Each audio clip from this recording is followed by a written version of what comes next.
2009లో ఆనాడు కాంగ్రెస్ పార్టీ ఈ ప్రాంతం నుంచి 30 పైగా పార్లమెంట్ సీట్లు గెలిపించినందుకు కేంద్రంలో యూపీఏ 1 యూపీఏ 2 ప్రభుత్వాలు ఏర్పడ్డాయి.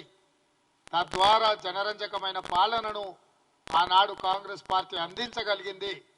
ఈ రోజు కూడా తిరిగి కేంద్రంలో కాంగ్రెస్ ఇండియా కూటమి ప్రభుత్వాన్ని ఏర్పాటు చేయాలి అంటే తెలంగాణలో ఉన్న సీట్లన్నీ కాంగ్రెస్ పార్టీ గెలవాలి. కాంగ్రెస్ పార్టీ గెలవాలి అని అంటే ఇక్కడున్న ప్రజాస్వామిక శక్తులన్నీ కూడా ఏకం కావాల్సిన అవసరం ఉంది.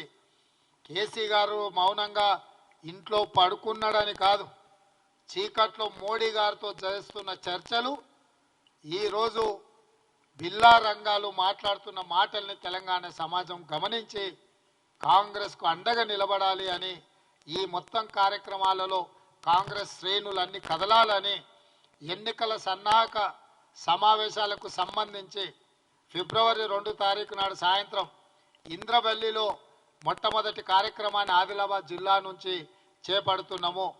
ఆనాడు పిసిసి అధ్యక్షుడిగా బాధ్యతలు తీసుకున్న తర్వాత కాంగ్రెస్ పార్టీ మొట్టమొదటి కార్యక్రమాన్ని ఇంద్రవెల్లి నుంచే మొదలుపెట్టినాం.